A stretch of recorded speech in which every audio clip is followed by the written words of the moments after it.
आणि यापुढच्या सूत्रसंचलनाची जबाबदारी मी संदीप काळे यांना घेण्याची विनंती करते.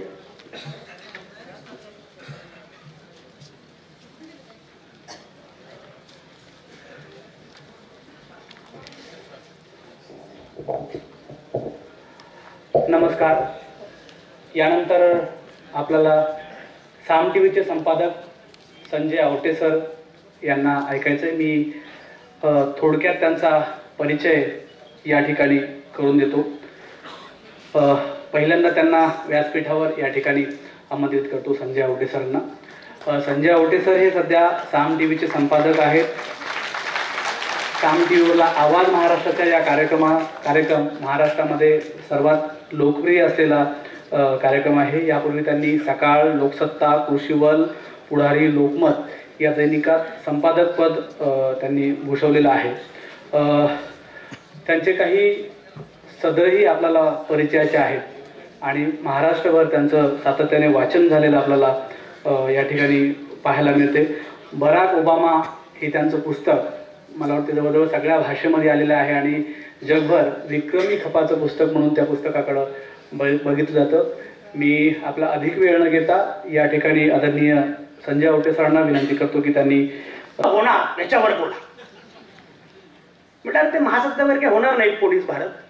पण त्याच्यानंतर जेव्हा फरीद झकारिया पुढे असं म्हणतात की आता ज्या बदलाचे आपण साक्षीदार आहोत किंवा शिल्पकार आहोत, तो बदल कुठला आहे?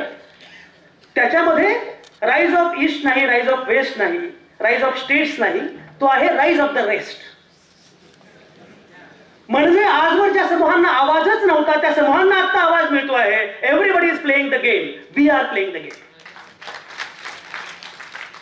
बराक ओबामा जेव्हा अमेरिकेच्या अध्यक्षपदाच्या निवडणुकीला उभे राहिले आणि त्यांनी सांगितलं की this is my time, this is our time, this is everybody's time and everybody is playing the game, तेव्हा तो सगळ्यात महत्वाचा काळ होता. कारण तोपर्यंत विशिष्ट लोकांनी विशिष्ट गोष्टी करायच्या.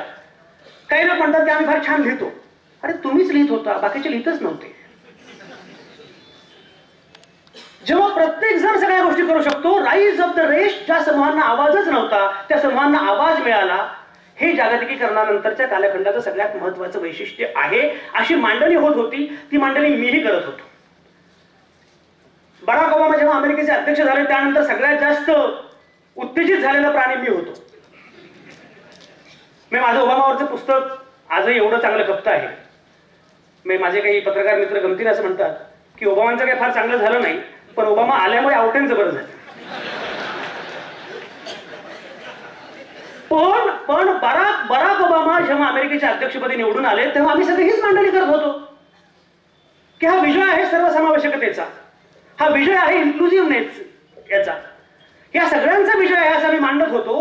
पण आता जर बराक ओबामा निवडून आले आणि त्याच्यानंतर त्याच अमेरिकेमध्ये डोनाल्ड ट्रम्प आले तर त्याची पण मांडणी करावी लागणार आहे की ओबामांच्या अमेरिकेमध्ये ट्रम्प काय येतात. डोनाल्ड ट्रम्प नावाचा वाह्यात माणूस अमेरिकेचा अध्यक्ष झाला.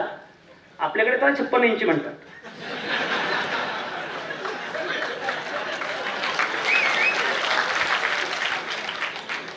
मुद्दा फक्त भाषांतराचा आहे.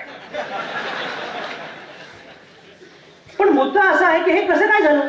मी मुद्दाम जरा तपशिलात सांगतो कारण मला माध्यमांकडे वळण्यापूर्वी, सामाजिक न्यायाकडे वळण्यापूर्वी मुळामध्ये काय घडतंय हे जाणीवपूर्वक मांडलं गेलं पाहिजे, सांगितलं पाहिजे. तुम्हाला गंमत सांगतो, बराक ओबामा जेव्हा अमेरिकेचे अध्यक्ष झाले, आम्ही मगाशी म्हटलं कुमार केतकर माझे गुरु, मार्गदर्शक, माझे धर्माचे लोकसत्ताचे संपादक माझ्या समोर आहेत आणि जगाबद्दलच्या माझ्या कक्षा ज्या कोणामुळे विस्तारल्या त्यामध्ये कुमार केतकर हे एकमेव आहेत असं म्हटलं तरी काही बिघडलं नाही. तर कुमार केतकर हे माझे लोकसत्ताचे संपादक आणि मी त्यांचा सहसंपादक.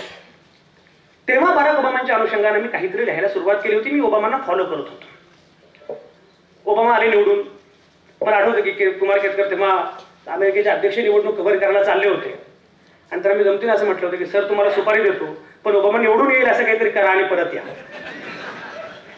तेव्हा त्यांना खात्री नव्हती, पण तेव्हा मला मात्र तेव्हाही खात्री होती की ओबामा निवडून येणार, अमेरिकेचे ओबामा अध्यक्ष होणार. ओबामा अमेरिकेचे अध्यक्ष झाले आणि त्याच्यानंतर पुण्यामध्ये तेव्हा माझं पुस्तकही आलं, बराक ओबामा बदलत्या जगाचा सक्सेस पासवर्ड. ओबामा अमेरिकेचे अध्यक्ष झाले आणि त्याच्यानंतर पुण्यामध्ये एक परिसंवाद होता. ओबामा अमेरिकेचे अध्यक्ष झाले, आता पुढे काय? पुणेकरांना ही चिंता फार असते. ते पुलांनी म्हटलंय ना, पुणेकर, मुंबईकर, नागपूरकर, की आपण महानगरपालिकेमध्ये उंदीर मारण्याच्या विभागामध्ये काम करत असलो तरीही आपण अमेरिकेच्या अध्यक्षांना सल्ला देऊ शकतो. त्याला पुणेकर म्हणतात. त्यामुळे पुण्यामध्ये माझं व्याख्यान होतं, बराक ओबामा अमेरिकेचे अध्यक्ष झाले, आता पुढे काय? आणि मी खरंच उत्तेजित झालो होतो. मुळामध्ये ही घटना 2008ची, त्यामुळे मी आणखी तरुण होतो 10 वर्षांनी. त्यामुळे फार लवकर एक्साइट होणं आणखी सोपं होतं. मी कमालीचं उत्तेजित होतो आणि त्या सगळ्या परिसंवादामध्ये मी माझं भाषण केलं, माझी भूमिका मांडली की ओबामा म्हणजे काय आहे, Obama is expression of the change, Obama ही बदलाची अभिव्यक्ती आहे, वगैरे वगैरे. पुणेकरांना एवढं उत्तेजित झालेलं आवडत नाही. त्यांना अशी भाषणं आवडतात की म्हणजे हा बोलतोय की बोलत नाही कळूच नाही. आणि मग काय छान भाषण, आणि तुम्हाला कळलं नाही तर ते ग्रेट भाषण. एक विचारवंत आले आणि त्या विचारवंतांनी आपला मुद्दा मांडायला सुरुवात केली. ते विचारवंत असं म्हणाले, संजय आवटे बोलले, बरं बोलले. बरं हे पुण्यातलं सुपरलेटिव्ह आहे. संजय आवटे बोलले, बरं बोलले, पण बराक ओबामा अमेरिकेचे अध्यक्ष झाल्यामुळे जग बदलेल असं काही मला वाटत नाही. मला प्रतिवाद करणं भाग होतं. मी म्हटलं मी बोलतो. माझा मुद्दा असा आहे की मुळामध्ये बराक ओबामा अमेरिकेचे अध्यक्ष झाल्यामुळे जग बदलेल असं मी म्हटलेलंच नाहीये. माझा मुद्दा असा आहे की जग बदलल्यामुळे बराक ओबामा अमेरिकेचे अध्यक्ष झाले. आता ही मांडणी मी केल्यानंतर आता मला पुढे हे पण सांगितलं पाहिजे की मग त्याच अमेरिकेमध्ये डोनाल्ड ट्रम्प नावाचा माणूस अमेरिकेचा अध्यक्ष का झाला.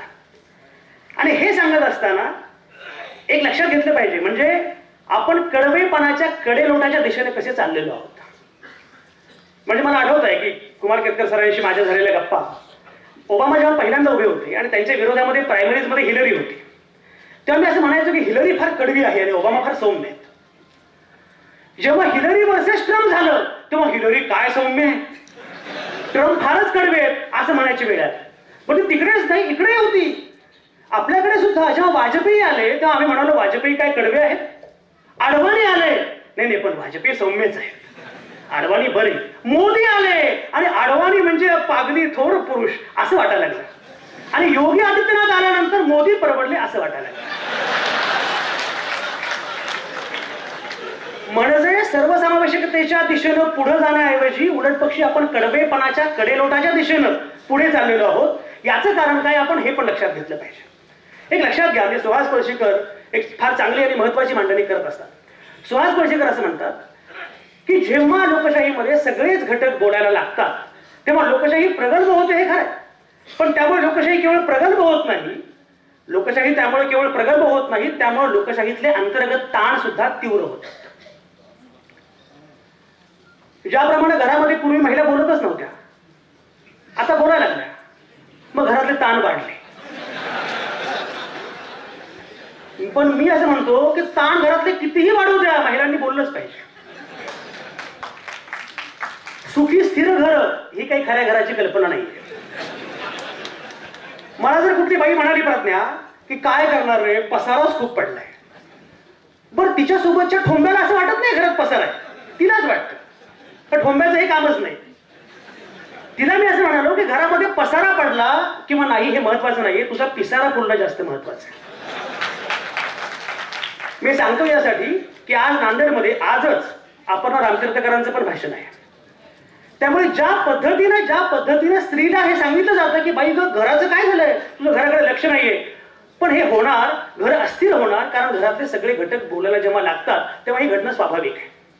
मुद्दा असा आहे की डोनाल्ड ट्रम्प अमेरिकेचे अध्यक्ष होतात, याच्यामध्ये सगळ्यात महत्वाचा भाग असा आहे की जेव्हा छोटे छोटे घटक बोलायला लागले आणि खुलेपणा आला, तेव्हा त्या खुलेपणाचा, बघा माझं हे वाक्य फार महत्वाचं आहे, आंतरविरोध पूर्ण आहे पण खरं आहे, खुलेपणाचा फायदा घेऊन नवी मक्तेदारी निर्माण करण्याचा प्रयत्न सुरू झाला. म्हणजे ज्या सोशल मीडियाचा उल्लेख होतो, डोनाल्ड ट्रम्प अमेरिकेचे अध्यक्ष झाले सोशल मीडियाच्या बळावर असं म्हटलं जातं. पण तुम्हाला हे पण माहिती असेल की बराक ओबामा जेव्हा अमेरिकेचे अध्यक्ष झाले तेव्हा बराक ओबामाने जाहीरपणे सांगितलं होतं की मी काही पहिला ब्लॅक प्रेसिडेंट नाहीये, मी पहिला ब्लॅकबेरी प्रेसिडेंट सुद्धा आहे. याचा अर्थ असा आहे की माध्यमांचा उपयोग ओबामांनी सुद्धा केला होता, ट्रम्पनं सुद्धा केला आहे. आता माध्यमांनी सोशल मीडिया सुद्धा बरोबर ट्रम्प आणि याच लोकांना वश कसे काय झालेले आहेत याच्या अनुषंगाने आपल्याला पुढच्या टप्प्यात बोलावं लागणार आहे.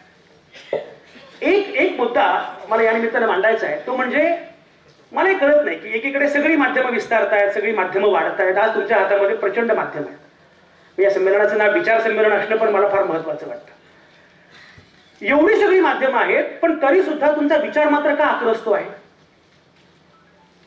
म्हणजे माध्यमं वाढत असताना, माध्यमं विस्तारत असताना दाभोळकरांचा खून होतो,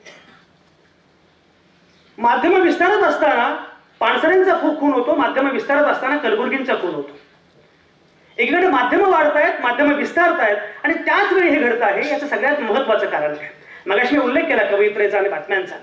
तुम्हाला गंमत सांगतो, मध्यंतरी एका ठिकाणी मी गेलो आणि त्या घरामध्ये मला घरातला पुरुष असं म्हणाला की बायका मालिका फार बघतात आणि त्यांना ना या मालिकेत काय चाललंय, त्याचं काय चाललंय, ते काय जान्हवीला कोण होणार, काय होणार, ते राधिकेचं काय होणार, सनाया जाणार की नाही, अशा गोष्टीमध्ये मला फार रस, त्या महिलांना फार रस असतो. आणि मी मात्र बातमी बघतो, मला मात्र न्यूज चॅनल आणि याच्यामध्ये रस आहे. तर त्याला मी असं म्हणालो, अरे त्यांचं बरं आहे, समजा महिला मालिका बघतात हे काही मला मान्य नाही, पण समजा ते बघतात, त्याच मालिका बघतात हे मला मान्य नाही, पण समजा महिला मालिका बघत असतील तर एक वेळ ते बरं आहे, पण ते काम त्यांचं सोबत नाही, कारण त्यांना माहिती असतं की हे खोटं आहे. पण तुला कुठे माहिती आहे की बातम्यांच्या नावाखाली आणि टॉक शोच्या नावाखाली मालिका कधी सुरू होते ते? तुला असं वाटतं की तू टॉक शो बघतोय, तुला असं वाटतं की तू बातम्या बघतोय, पण प्रत्यक्षात मात्र टॉक शोच्या नावाखाली आणि बातम्यांच्या नावाखाली मालिका सुरू होतात. म्हणजे माझा जो मुद्दा आहे मगाचा, तो मुद्दा असा आहे की एकीकडे फिक्शन जे आहे ते वस्तुनिष्ठ होत चाललेलं आहे. सिनेमा जो आहे तो अधिक वस्तुनिष्ठ, वास्तवदर्शी सिनेमा होत चाललेला आहे. याच्या उलट पत्रकारिता जी आहे ती मात्र अधिक पोस्ट ट्रूथ वातावरणातली, अधिक खोटी, अधिक कल्पक अशा प्रकारची होत चाललेली आहे. एक लक्षात घेतलं पाहिजे, माध्यम असं म्हणताना माध्यम म्हणजे केवळ वर्तमानपत्र नाही, माध्यम म्हणजे केवळ टीव्ही चॅनल नाही. मी नेहमी असं म्हणत असतो की माध्यम म्हणजे फ्लिपकार्ट ते सैराट असा प्रवास आहे. आणि त्याचा उल्लेख जर केला तर सैराट सारखा सिनेमा येतो आणि सैराट सारखा सिनेमा काय करतो आपण बघितलंय. म्हणजे नागराज मंजुळेने जेव्हा सैराट केला त्याला मी असं विचारलं की नागराज, सैराट बघितला मी, तुझी भूमिका काय आहे? तर नागराज मला असं म्हणाला, सर फॅन्ड्रीतल्या जब्याच्या हातचा दगड सैराटच्या विहिरीमध्ये पडला आणि पिढ्याने पिढ्या साचलेला गाळ बाहेर आला.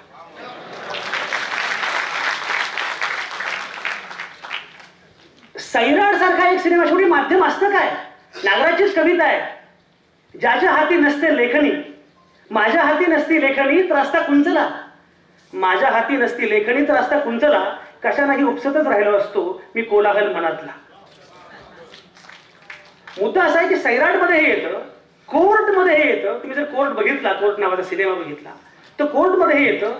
पण हे सगळं आमच्या बातम्यांमध्ये मात्र उमटत नाही, आमच्या टॉक शोज मध्ये मात्र उमटत नाही. मगाशी प्रज्ञाने उल्लेख केला रिपब्लिकचा. मला कळतच नाही पाकिस्तान हेडेक अशी एखाद्या वाहिनीची जाहिरात कशी काय असू शकते.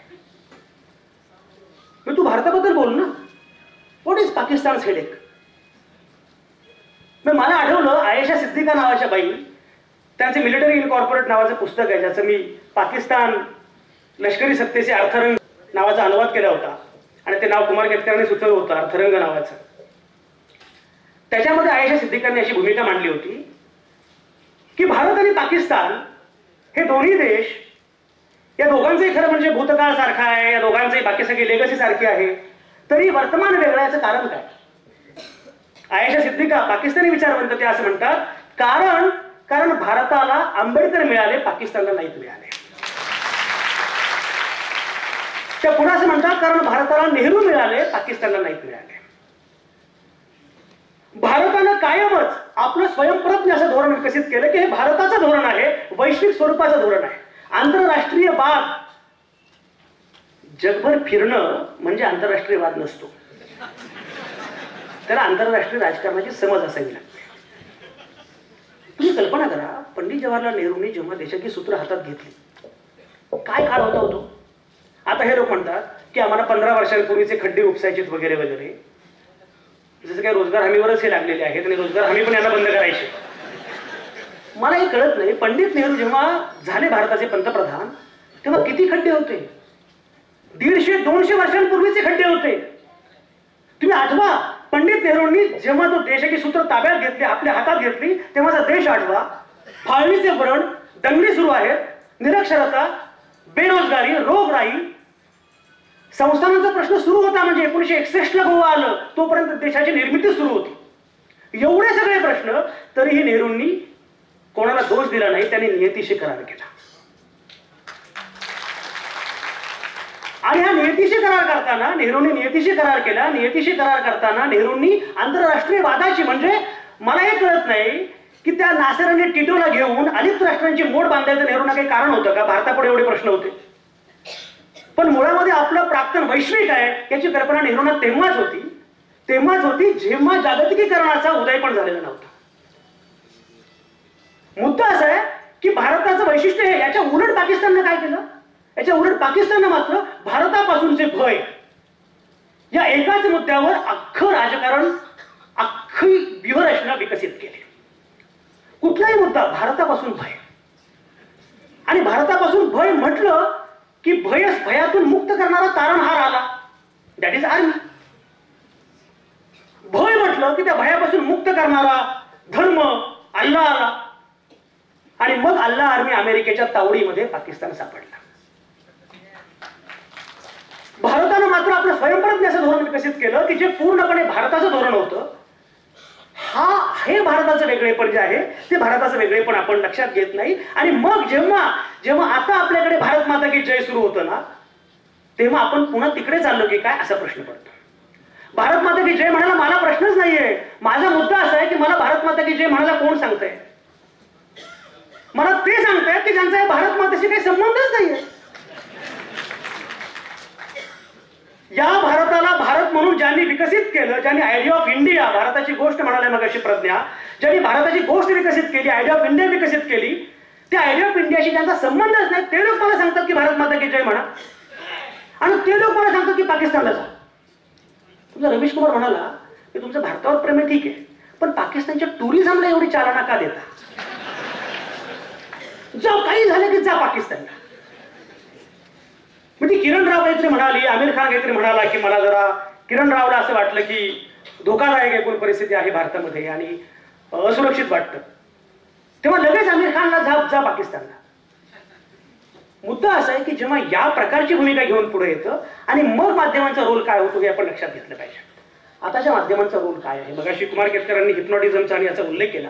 मला असं वाटतं, मगाशी जे त्यांनी सांगितलं की हिप्नॉटिझम मधून लोक लवकर बाहेर पडतात, पण गंमत अशी की हा अॅनेस्थेशिया आहे, आणि हा अॅनेस्थेशिया देणारे लोक अन्य कोणी नाहीये, आम्ही आहोत.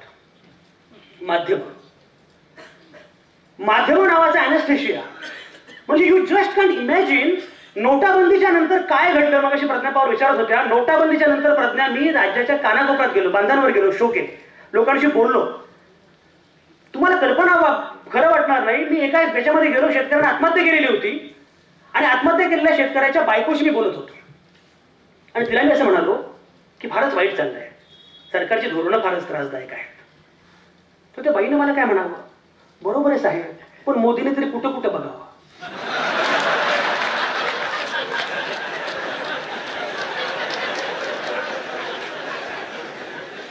याचं कारण असं आहे की आम्ही लोक ज्या पद्धतीचं अॅनेस्थेशिया निर्माण करतो आहोत, पण नोटाबंदीच्या नंतर नीटपणे शास्त्रशुद्ध विश्लेषण करण्याचा प्रयत्न कोणी केला? काय घडतंय नक्की, किती पैसे परत आले, दावे काय होते? मग अशी कुमार केतकर सर म्हणाले ते अगदी बरोबर आहे की तुम्ही प्रत्येक वेळी वेगवेगळं बोलणार. 31 डिसेंबरला तुम्ही घोषणा करणार नोटाबंदीची, 31 डिसेंबरला, आणि ती 31 डिसेंबरला रात्री, काय वेळ आहे काही, 31st रात्री, आणि सुरुवातच प्यारे देशवासी. तुम्ही या प्रकारच्या घोषणा जेव्हा करता, मुद्दा असा आहे की या पद्धतीनं तुम्ही अॅनेस्थेशिया देता, या प्रकारे भूल देण्याचा प्रयत्न करता. लक्षात घ्या, पत्रकारितेने अॅनेस्थेशिया द्यायचा आणि सिस्टीमनं पुढचं ऑपरेशन फत्ते करायचं, ही यांची व्यूहरचना आहे. त्यामुळे माध्यमांचा रोल हा यातला केवळ बरोबरचा नाहीये, माध्यमांचा रोल मूलभूत आहे. आणि माध्यमांचा रोल असं म्हणत असताना सोशल मीडियाबद्दल हे बोललं पाहिजे. परवा एका ठिकाणी बोलताना मी असं म्हणालो, मला लोकांनी असं विचारलं की साहेब मशीनमध्ये काहीतरी गडबड आहे. कट्टप्पा भाऊबळी नंतर सध्याचं गाजलेलं वाक्य म्हणजे मशीनमध्ये गडबड आहे, मशीनमध्ये काहीतरी गडबड आहे. मी त्यांना म्हटलं मशीनमध्ये गडबड आहे की नाही मला माहित नाही, असणार नाही असं मला वाटतं, कारण निवडणूक आयोगावर माझा विश्वास आहे. पण तुम्ही जे मत तुम्ही देत आहात ते तुम्हीच देत आहात का, याच्याबद्दल मला खात्री नाही. यात मी भूताटकी सांगत नाहीये. मुद्दा असा आहे की तुम्ही करता असं तुम्हाला वाटतं आहे, प्रत्यक्षात तुम्ही करतच नाही आहात. म्हणजे एरिक फ्रॉमचं पुस्तक आहे फिअर फ्रॉम फ्रीडम, त्याचा अनुवाद आहा साळुंके यांनी स्वातंत्र्याचे भय या नावाने केलेला आहे. तर त्याने फार छान सांगितलंय की स्वातंत्र्य मिळाल्यानंतर माणूस स्वावलंबी होतो, हे बरोबर आहे, पण त्याच वेळी तो सुटा होतो, एकाकी पण होतो. आणि अशा सुट्या एकाकी माणसाला माध्यम गाठतात आणि माध्यमांचा उपयोग करून व्यवस्था बरोबर आपले जे काही गोष्टी आहेत ते साध्य करून घेत असते. त्यामुळे तुम्ही जे करता आहात ते मुळात तुम्हीच करता आहात का, हा एक अतिशय महत्वाचा मुद्दा आहे, त्याच्याबद्दल बोललं पाहिजे. म्हणजे मला कळत नाही की एवढं सगळं सुरू आहे, पण या सगळ्या ह्याच्यामध्ये I am a troll, Swati चतुर्वेदीचं गाजलेलं पुस्तक आहे, त्याचा उल्लेख कोणी करत नाही. गुजरात फाईल्स, याचा उल्लेख कोणी करत नाही. राणा आयोगने एक केवळ ट्विट केलं, तुम्ही मगाशी अनेक घटना सांगितल्या, त्या घटनेतली एक घटना, राणा आयोगने एक ट्विट केलं की रामनाथ कोविंद हे लायक उमेदवार नाही. ते लायक आहेत की नालायक आहेत हा मुद्दा वेगळा आहे, पण ते म्हणण्याचा अधिकार कोणालाही आहे. पण त्या ट्विट नंतर ज्या पद्धतीने लोक व्यक्त झाले, याचं कारण असं आहे की गुजरात फाईलच्या अनुषंगाने ती सगळी चर्चा सुरू होती की तुम्ही गुजरात फाईल सारखं पुस्तक लिहिलं तर तुम्हाला हे बोलण्याचा अधिकार नाही, या प्रकारची ती भूमिका होती. आणि हे सगळं बोलत असताना, माध्यमांच्या अनुषंगाने बोलत असताना, इकडे सोशल मीडिया काय करतो आहे, वर्तमानपत्र काय करताय, टेलिव्हिजन काय करत आहे. म्हणजे मी परवा एका ठिकाणी असं म्हटलो की मोदींचं सगळ्यात मोठं काम काय, तर ज्याप्रमाणे इंदिरा गांधींनी बँकांचं राष्ट्रीयकरण केलं, त्याप्रमाणे मोदींनी माध्यमांचं राष्ट्रीयकरण केलं. मी त्या संबित पात्राला निधी राजदार म्हणाले ना की तुला हेच बोलायचं असेल ना तर तू आमच्याकडे बोलू नको, you have various glorious versions of Doordarshan, go there. माध्यमांच्या राष्ट्रीयकरणाचा उद्योग जेव्हा हा सगळीकडे सुरू आहे आणि माध्यमांनी एकाच सुरात बोललं पाहिजे, माध्यमांनी वेगळा सूर लावता कामा नये, हे सगळं सुरू आहे, तेव्हा आता मी समारोपाच्या वळणावर येतो आहे. आणि तो टप्पा मला जास्त महत्वाचा वाटतो. तो टप्पा जो आहे तो म्हणजे आपल्या भारतीयत्वाचा. भारत म्हणून आपल्याला काय मांडायचं आहे, भारत म्हणून आपल्याला काय करायचं आहे, त्याच्या अनुषंगाने एक बघा, म्हणजे मगाशी संविधानाची प्रस्तावना वाचून उद्घाटन झालं आणि ते मला फार आवडलं. संविधानाची प्रस्तावना बाकी तर महत्वाची आहेच, पण या संविधानाच्या प्रस्तावनेमध्ये सगळ्यात महत्वाचं जे शेवटचं वाक्य आहे की ही भारताची घटना आम्हीच आम्हाला अर्पण करतो आहोत. ही घटना कोणी तुम्हाला दिलेली नाही, कोणी तुमच्यावर लादलेली नाही, ही घटना तुम्हीच स्वतःला अर्पण करता आहात. हे संविधानाचं सगळ्यात महत्वाचं वैशिष्ट्य आहे, वेगळेपण आहे. अशा वेळी भारताचं वेगळेपण लक्षात घेत मला पूर्ण खात्री आहे, म्हणजे बराक ओबामा जेव्हा आले होते भारतामध्ये तेव्हा ते मोदी त्यांना बराक बराक म्हणत होते, पण बराक बराक म्हटल्यामुळे ओबामा काय म्हणतात ते कळत नसतं. ओबामा जाहीरपणे जे म्हणाले, mister Modi, do you know India, you have Shahrukh Khan, you have Mary Kom, you have Milkha Singh, that is India. आता हे मोदींना किती कळलं मला माहित नाही. ते कळलं असतं तर उत्तर प्रदेशमध्ये ज्या निवडणुका झाल्या आणि ज्या निवडणुकीमध्ये योगी आदित्यनाथांच्या नेतृत्वाखाली, खरं तर निवडणुकीत नव्हते सुद्धा, पण आता म्हणायचं नेतृत्वाखाली भारतीय जनता पक्षाला पाशवी मानावं असं बहुमत मिळालं. त्या अख्ख्या विजयी आमदारांमध्ये एकही मुस्लिम नाही. ज्या उत्तर प्रदेशमध्ये 22% मुस्लिम आहेत, त्या उत्तर प्रदेशमध्ये निवडून आलेल्या आमदारांमध्ये भाजपचा एकही मुस्लिम नाहीये. तुम्ही आम्हाला सांगता जा पाकिस्तानला. अरे त्या पाकिस्तानची जेवढी लोकसंख्या आहे त्याहून जास्त मुस्लिम माझ्या देशामध्ये राहतात. मुद्दा असा आहे की भारताची कल्पना काय आहे, आयडिया ऑफ इंडिया काय लक्षात घ्या. माझा मोदींना विरोध नाही, माझा कोणाला पाठिंबा पण नाही. आणि आता मी जेव्हा अशी भाषण करतो तेव्हा काँग्रेसचे नेते मला म्हणतात, अरे चा तुम्ही आमच्या बाजूने होता हे कळलंच नाही आम्हाला कधी. मी म्हटलं सत्तेमध्ये असताना तुम्हाला कुठे काय कळतं.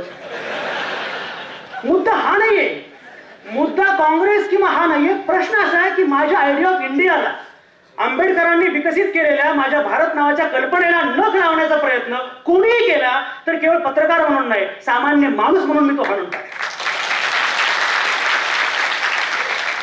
कारण माझं संविधान हे मी मलाच अर्पण केलेलं आहे. That is India, that is idea of India. मी जे मगाशी म्हणालो आंबेडकरांचं नाव सांगणं सोपं नाहीये. बाबासाहेबांनी काय प्रकारे भारताची कल्पना मांडली होती, नेहरूंनी काय पद्धतीने कल्पना मांडली, गांधींनी काय प्रकारे कल्पना मांडली. मगाशी गांधी विरुद्ध आंबेडकरचा उल्लेख केला मेधाने. तुम्हाला माहिती आहे महापुरुषांचं अपहरण करताना यांनी काही नुरा कुस्त्या लावून दिलेलं. गांधी विरुद्ध आंबेडकर. आमचे रावसाहेब कर्जे म्हणतात गांधी विरुद्ध आंबेडकर काय, गांधी अधिक आंबेडकर.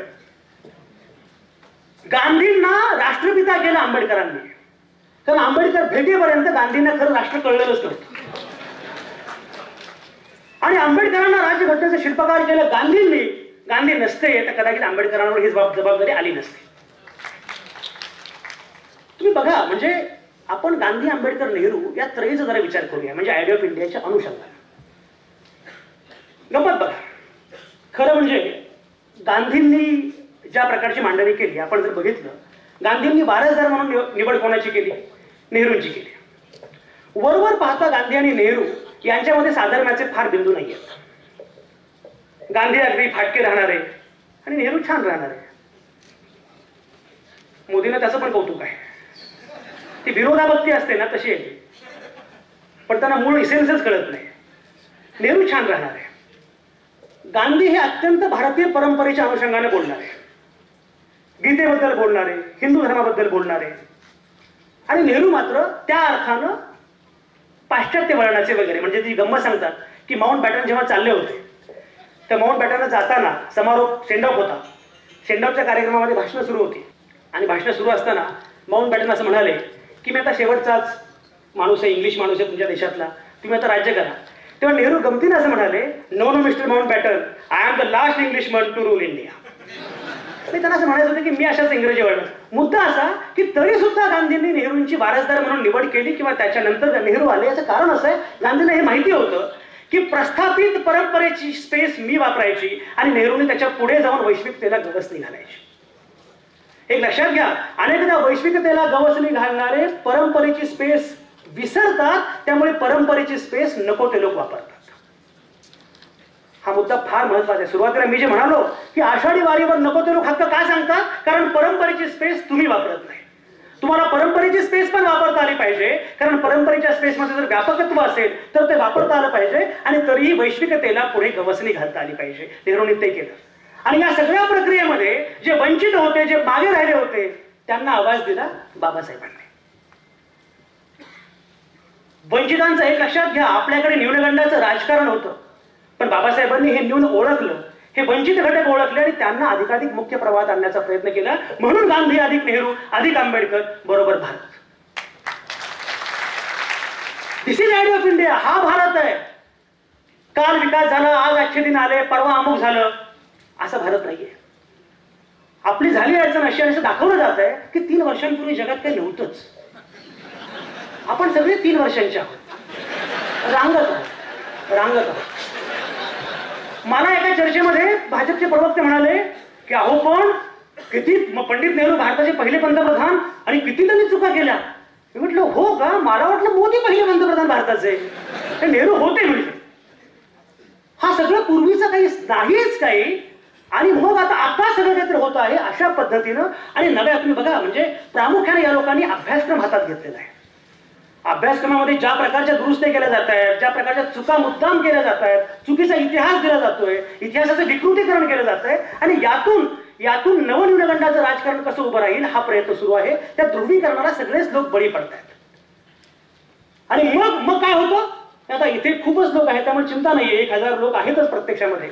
पण जेव्हा पुण्या मुंबईमध्ये कमी लोक असतात की 40च लोक आहेत व्याख्यानाला, तर मी संयोजकांना म्हणतो काळजी करू नका, आता सगळे बदललेलं आहे. 40 श्रोते 40 लाख श्रोते. हे का होतं? या प्रकारचं का होतं? कारण मग त्या न्यूनगंडाचं राजकारण करण्याचा प्रयत्न होतो आणि न्यूनगंडाचं राजकारण करण्याचा प्रयत्न करत तुम्ही पूर्णपणे आयडिया ऑफ इंडियाचे विरोधी वर्तन करायला लागता. अशा वेळी पुढे जाण्यासाठी भारत काय आहे ते समजून घेतलं पाहिजे. एक फक्त गप्पा सांगतो, भारत काय. आणि एकदा बाहेर गेल्यावर आपल्याला भारत समजतो. मध्यंतरी मी इस्रायलला गेलो होतो. इस्रायलमध्ये तेल अवीव नावाचं एक छान असं शहर आहे, स्मार्ट शहर. मग अशी कोणीतरी उल्लेख केला की अलीकडे स्मार्ट शहरांची फार टूम असते.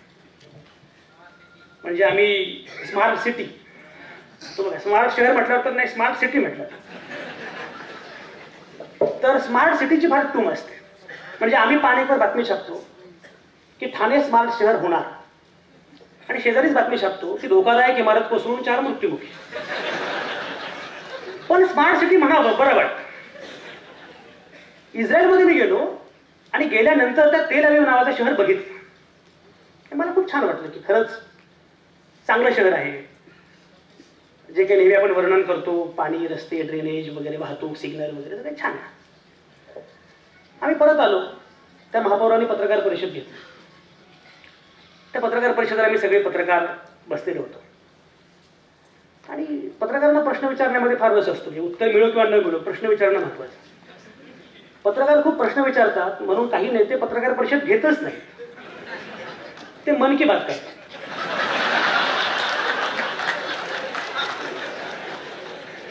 तर त्यांनी घेतली पत्रकार परिषद आणि मग आम्ही प्रश्न विचारले. मी खूप प्रश्न विचारले. टांगो सर जरा जास्त प्रश्न विचारले. त्या लक्षात घ्या, जरा जास्त प्रश्न विचारले. त्यांनी प्रेस कॉन्फरन्स संपल्यावर मला जरा खोपच्यात घेतलं. इस्रायलमध्ये पण खोपचा असतोच ना. मला खोपच्यात घेतलं आणि मला म्हणाले तुम्ही जरा जास्तच प्रश्न विचारताय, काय प्रॉब्लेम काय तुमचा? म्हणजे प्रॉब्लेम कुठे काय? मला खरंच असं वाटलं की मोठं तुम्ही काम केलेलं आहे. ते मला म्हणाले तुम्हाला कल्पना आहे का, तुम्ही कुठून आलात? मला म्हटलं. मी म्हटलं भारतातून. भारतात ना कुठून? म्हटलं मुंबईतून. म्हणे आता माझं ऐका, ह्या तेल अवीवची लोकसंख्या आहे 4 लाख. अख्ख्या इस्रायलची लोकसंख्या आहे 80 लाख. मला प्रश्न पडतो तुम्ही 2 कोटीची मुंबई कशी सांभाळता? आणि तेही एवढे जाती, एवढे सगळे धर्म. त्याच्यानंतर मी गुगलवर गेलो. आता गुगल हा गुरु आहे. काही दिवसांनी गुरु पौर्णिमा बंद होऊन गुगल पौर्णिमा सुरू होईल. गुगलवर गेलो आणि माझ्या असं लक्षात आलं की लोकसंख्येचा विचार करता भारत हा जगातला 10व्या नंबरचा देश आहे. महाराष्ट्र हा जगातला 10व्या नंबरचा देश आहे. म्हणजे जगातल्या 9 देशांची लोकसंख्या ही महाराष्ट्रापेक्षा जास्त आहे. ज्या उत्तर प्रदेशमध्ये आता निवडणुका झाल्या तर उत्तर प्रदेश हा जगातला 5व्या नंबरचा देश आहे लोकसंख्येच्या बाबतीमध्ये. मुद्दा असा आहे की एवढी मोठी लोकसंख्या, एवढी बहुविधता, एवढे गुंते आणि एवढं सगळं असून सुद्धा आपण दिमाखात झेपावतो आहोत. ज्यांनी सांगितलं पाकिस्तानचं मॉडेल, तर पाकिस्तान मग का पुन्हा विखुरला, का पुन्हा विभागला? जर केवळ धर्माचाच पाया असेल तर पाकिस्तान का विभागला? पाकिस्तान विभागला, बांगलादेश झाला आणि भारत मात्र दिमाखात झेपावला, पुढे गेला. कुछ बात है हस्ती मिटती नहीं यहाँ की. आणि ही बात काय आहे? ही बात आहे बाबासाहेबांचं तत्वज्ञान, बाबासाहेबांचा विचार. पण आता बाबासाहेबांबद्दल बोलायचं, विचारांबद्दल बोलायचं नाही. आणि बाबासाहेबांचा वारसा कोण सांगणार? ते लोक सांगणार की जेव्हा बाबासाहेब कायदा मंत्री असताना राज्यघटना तयार करण्याचा प्रयत्न करत होते, काम करत होते, तेव्हा संघाच्या मुखपत्राच्या अग्रलेखामध्ये असं म्हटलं होतं की बाबासाहेब आंबेडकर नावाचा हा नवा ऋषी आणि तो नेहरू नावाचा नवा महर्षी आमची मूळ राज्यघटना जी आमच्या खऱ्या महर्षीने दिली आहे, महर्षी मनू, ती बदलण्याचा प्रयत्न करतायत. त्यामुळे यांना कठोर शासन झालं पाहिजे असं ज्या संघाच्या अग्रलेखामध्ये, मुखपत्राच्या अग्रलेखामध्ये म्हटलं होतं, ते निसंकोचपणे हेडगेवारांसोबत आंबेडकरांना बसवतात आणि तुम्हाला मात्र आंबेडकर विरुद्ध गांधी असा लढा द्यायला सांगतात. मुद्दा असा आहे की जेव्हा जेव्हा आपण भारताच्या कल्पनेचा विचार करतो, आयडिया ऑफ इंडियाचा विचार करतो, तेव्हा भारताची नक्की कल्पना काय आहे, भारताचं वेगळेपण काय आहे, भारताचं वैशिष्ट्य काय आहे. आणि जेव्हा हे भारताचं वेगळेपणच खोडण्याचा प्रयत्न केला जातो, तेव्हा मात्र भारताच्या कल्पनेला धोका पोहोचतो, भारताच्या राज्यघटनेला खऱ्या अर्थानं धोका पोहोचतो. आणि म्हणून आंबेडकर विचार संमेलन सुरू असताना एक मुद्दा मला सांगितला पाहिजे. बाबासाहेब आंबेडकरांनी जेव्हा घटना सादर केली संसदेमध्ये, तेव्हा संसदेमध्ये बाबासाहेबांचं भाषण आहे. बाबासाहेब असे म्हणाले होते, आणि ते फार गाजलेलं भाषण आहे. बाबासाहेब असे म्हणाले होते, राज्यघटना शेवटी काय देईल, राज्यघटना शेवटी काय देईल, कायदे मंडळ, कार्यकारी मंडळ, न्याय मंडळ असे अवयव देईल, पण त्यामध्ये प्राण फुंकतील आम्ही भारताचे लोक. आणि आम्ही भारताचे लोक त्यामध्ये प्राण फुंकतील असं म्हणताना पुढे लगेच बाबासाहेब असं म्हणतात, पण त्यासाठी आम्ही भारताचे लोक कसे हवे.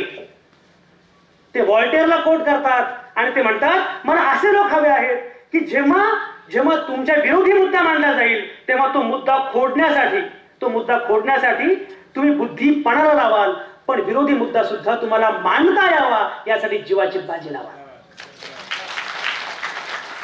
आज असहिष्णुता, हे बोलायचंच नाही, हे करायचंच नाही, अशा प्रकारचे मुद्दे असताना बाबासाहेब म्हणतात, लोकशाही 2 घटक बाबासाहेबांनी सांगितले, त्यांनी तसे 12 सांगितले, पण शेवटी 2 सांगितले. एक म्हणाले विरोधक आणि दुसरे आम्ही भारताचे लोक. बाबासाहेब म्हणाले, एक काळ असा येऊ शकतो की जेव्हा सगळे विकले जातील. बाबासाहेबांचं वाक्य, जेव्हा माध्यमं सुद्धा विकली जातील. बाबासाहेब किती द्रष्टे होते हे मी वेगळं सांगण्याची गरज नाही. जेव्हा माध्यमं सुद्धा विकली जातील, तेव्हा माझा भरोसा आहे आम्ही भारताच्या लोकांवर. विरोधकच नाही, म्हणजे विरोधक सध्या अशी अवस्था की विरोधकच असतात कामा नये. केंद्रात विरोधक नाही, राज्यामध्ये सत्तेत कोण आणि विरोधक कोण हे कळतच नाही. मला तर त्याचं पाठ करावं लागतं शो मध्ये. शिवसेना सत्तेत, राष्ट्रवादी विरोधात, असं पाठ करावं लागतं. की सत्तेत कोण आणि विरोधात कोण हे कळतच नाही. अशा प्रकारचा काळ आलेला असताना सुद्धा विरोध संपलेला आहे अशा वेळी. आणि म्हणून मला एक सांगायचं आहे, शेवटचा मुद्दा मला फक्त एवढाच सांगायचा आहे की हे सगळं होत असताना विचार आणि कृती यामधलं अद्वैत हे सगळ्यात महत्वाचं आहे. अनेकदा काय होतं, आपल्याकडे विचार करणारे लोक खूप आहेत. संजय आवटे विचारवंत, म्हणजे तू विचार कर बाबा काय करायचं, आणि हा कार्यकर्ता म्हणजे याला विचार करायचाच नाही. त्यामुळे विचार संमेलन लक्षात घ्या. मेधा मगाशी जे बोलली तर फार महत्वाचं वाक्य होतं. मेधा असं म्हणाली की संमेलनांमधनं फक्त सुरुवात होते, पण याचा समारोप मात्र गोरगरिबांच्या घरापर्यंत झाला पाहिजे. हे मेधाचं मगाचं वाक्य. इसका अंत जो है, ती म्हणाली की तिथे झाला पाहिजे. कारण केवळ गप्पा मारून विचार अर्धवट असतो. विचार पूर्ण केव्हा होतो, कृती जेव्हा होते. याच्याबद्दल मला रामचंद्र गुहांचं पुस्तक आठवतं. मेकर्स ऑफ मॉडर्न इंडिया नावाचं रामचंद्र गुहांचं पुस्तक आहे. आणि मेकर्स ऑफ मॉडर्न इंडियाच्या प्रस्तावनेमध्ये रामचंद्र गुहाने असं म्हटलंय की भारत हा एकमेव देश आहे जगातला की ज्या देशाचे सगळे संस्थापक, फाउंडिंग फादर्स. आपली ट्रेनची वेळ झाली का? अच्छा, ते माझी ट्रेनची वेळ झाली का? असेल, गाडी कधी चुकेल सांगता येत नाही. तर या देशाचे सगळे संस्थापक, फाउंडिंग फादर्स जे सगळे आहेत, हे एकाच वेळी कार्यकर्ते होते आणि त्याच वेळी अकॅडमिशियन होते. हे जगाच्या इतिहासामध्ये अन्यत्र कुठेच नाही. हे जॉर्ज वॉशिंग्टन वगैरे लोक असतील हुशार, पण एकाच वेळी ते कार्यकर्ते पण आणि अकॅडमिशियन पण. मग ते उल्लेख करतात, मोहनदास करमचंद गांधी कार्यकर्ता, अकॅडमिशियन. किती लिहिलं उदंड. मी BSc ऍग्रिकल्चर केलं, मला गांधींचे शेतीचे प्रयोग अभ्यासाला होते. त्याच्यानंतर मी जर्नलिझम करायला आलो, पत्रकार गांधी मला अभ्यासाला आले. त्याच्यानंतर मी पुन्हा पॉलिटिकल सायन्स मध्ये MA केलं, पॉलिटिकल थिंकर गांधी मला अभ्यासाला आले. तर माझा भाऊ MBBS करत होता, तर गांधींचे आरोग्याचे प्रयोग अभ्यासाला होते. माझी बहीण तेव्हा MAD करत होती, शिक्षण तज्ञ गांधी तिला अभ्यासाला होते. कुठेही जा गांधी आडवा येतो.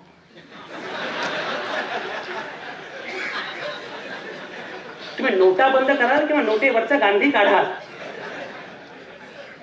त्या खादी मंडळाने पराक्रम केलाच होता. गांधी आडवा येतो. एकाच वेळी कार्यकर्ता, एकाच वेळी अकॅडमिशियन.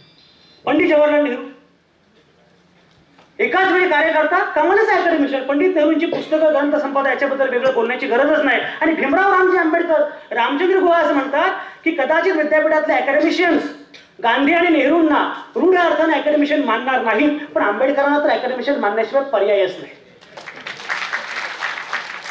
असा हा माणूस की जो कार्यकर्ता होता, अकॅडमिशियन होता, आणि ज्यानं पूर्णपणे जातीच्या अंताची खऱ्या अर्थानं मांडणी केली त्यांना एका याच्यामध्ये जाणीवपूर्वक रोखण्याचा, त्यांना बंदिस्त करून टाकण्याचा विशिष्ट प्रतिमेमध्ये असा प्रयत्न हेतुता होत असतो. जो बाबासाहेब चौदार तळ्याच्या सत्याग्रहाच्या वेळी जाहीरपणे भाषण करतो आणि जाहीरपणे काय म्हणतात बाबासाहेब चौदार तळ्याच्या सत्याग्रहात, की माझा एक पहिला सत्याग्रह आहे, पण मी इथंच का करतोय, मी इथंच करतोय कारण ही रयतेच्या राजाची भूमी आहे. या रयतेच्या राजावर प्रस्थापित व्यवस्थेने अन्याय केलाय, म्हणून या रयतेच्या राजाच्या भूमीमध्ये मी मुद्दाम हे करतोय. पण लोकांना आंबेडकर आणि शिवबायाचं जैव नातं माहीतच नाही, ते अजून गोब्राह्मण प्रतिपालक याच्यामध्ये अडकलेले आहे. आणि ज्यांना ती आठवण येते त्यांनाही ती जाणतेपणाला सोयी नाही येते. मुद्दा असा आहे की ज्या पद्धतीची भूमिका घेऊन ही सगळी मंडळी आली, एकाच वेळी कार्यकर्ते त्याच वेळी अकॅडमिशियन, त्यामुळे मुक्ती आणि कृती याच्यामधलं अद्वैत आपण जेव्हा विचार संमेलन म्हणतो आहोत तेव्हा त्या दिशेने आपल्याला पुढे जावं लागणार आहे. आणि मला पूर्णपणे खात्री आहे की विचार आणि कृती याच्यामधलं अद्वैत या बळावर, या अधिष्ठानावर आपण उभं राहिलो तर भारतामध्ये निश्चितपणे अशा अनेक गोष्टी आहेत की ज्या जगाला खऱ्या अर्थानं दिशा देऊ शकतील. आणि हे आत्ताच नाही आहे, आमचा बुद्ध चारवाक ज्ञानदेव तुकाराम सगळ्यांकडून आहे. म्हणजे आमचा ज्ञानदेव जेव्हा आता विश्वात्मके देवे म्हणाला ना, तो अमेरिकेचा जन्म पण झाला नव्हता. फक्त मुद्दा एवढाच आहे की आपली परंपरा कुठली सांगायची. परंपरा पूर्ण नाकारणं असं केलं तर परंपरेवर ते हक्क सांगतील आणि परंपरेतले महापुरुष पण ते हायजॅक करतील. त्यामुळे परंपरा तुम्हाला तुमच्या पद्धतीने, कारण ती तीच आहे, तोच मुख्य प्रवाह. एक लक्षात घ्या, सर्वसमावेशकता हाच मुख्य प्रवाह आहे. त्यामुळे तुम्हाला विद्रोह करायचाच नाहीये, तुम्ही मुख्य प्रवाह आहात. आणि आता जे सुरू आहे गेली 3 वर्ष ते विचलन आहे, ते विचलन आहे. त्यामुळे मुख्य प्रवाह काय आहे हे सिद्ध करण्याची ही वेळ आलेली आहे. आणि आंबेडकर विचार संमेलनामध्ये बोलताना मला खरंच खूप छान वाटलं. अतिशय मनापासून सांगतो, 1000-1200 लोक या प्रकारे ऐकतायत. तुमच्याशी काय खोटं बोलायचं. गेली 2 वर्ष टीव्हीवर बडबडतोय, खूप निराश होतो अनेकदा. काय विषयांवर बोलावं लागतं, काय मुद्दे मांडावे लागतात, कोणाला चर्चेमध्ये बोलवावं लागतं. अनेकदा असं वाटतं की अरे काही नाही होणार, काय असंच चालणार का. बरं, मी काही मनोरंजनासाठी कार्यक्रम करणारा पत्रकार नव्हे. काहीतरी आपल्याला करायचं आहे, काहीतरी बोलायचं आहे, काहीतरी मांडायचं आहे, म्हणून आपण करत असतो. आणि असं वाटतं की नाही कोणीच, असं एखादं संमेलन होतं आणि असं वाटतं की अरे आहे सगळं, होणार आहे, हे नक्कीच घडणार, हे नक्कीच घडणार आहे. जरी आता काहीही वाटलं असलं तरी सुद्धा मुख्य प्रवाह हा नाहीये. शेवटी मुख्य प्रवाह हा आहे. आणि हा मुख्य प्रवाह आम्ही भारताचे लोक याला जागत, आंबेडकरांच्या विचारांना जागत निश्चितपणे कृतिशील पद्धतीनं 2 पावलं पुढे टाकणार आहे याची मला खात्री आहे. समारोप करताना मला आवडणारी सुरेश भटांची गझल, हे असे आहे तरी पण हे असे असणार नाही, दिवस आमचा येत आहे तो घरी बसणार नाही. हे खरे की आज त्यांनी घेतले सारेच ठेके, हे खरे की आज त्यांनी घेतले सारेच ठेके, पण उद्या त्यांच्या चितेवर एकही रडणार नाही. बांधती जे रोज भिंती सांगती ते धर्म जाती, बांधती जे रोज भिंती सांगती ते धर्म जाती, पण उद्याचा सूर्य काही त्यामुळे फसणार नाही. छान झाले दांभिकांची पंढरी उद्ध्वस्त झाली, छान झाले दांभिकांची पंढरी उद्ध्वस्त झाली, यापुढे वाचाळ दिंडी एकही निघणार नाही.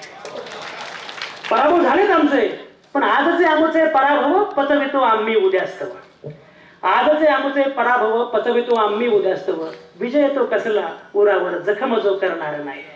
हे असे आहे तरी पण हे असे असणार नाही, दिवस आमचा येत आहे तो घरी बसणार नाही.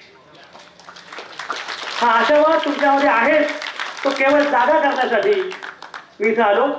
नयन बाराहाते, राम शेवडीकर, संजीव कुलकर्णी या सगळ्या टीमनं संदीप काळे नावाचा माणूस माझ्या अंगावर गेले 2 आठवडे सोडलेला होता, त्यामुळे मला इथे येण्याशिवाय काही पर्यायच नव्हता. या सगळ्या सन्मित्रांचे अतिशय मनापासून आभार मानतो. तुम्हाला काय मिळालंय माझ्या भाषणाला माहित नाही, पण मला जी उमेद मिळाली ना त्या उमेदीवर काही चांगलं झालं. धन्यवाद.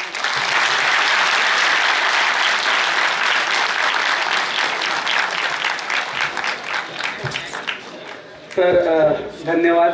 यानंतर आपल्याला भालचंद्र कांगूर सरांना ऐकायचे मी मुख्यसूत्र प्राध्यापक डॉक्टर यशपाल भिंगे सर यांच्याकडे.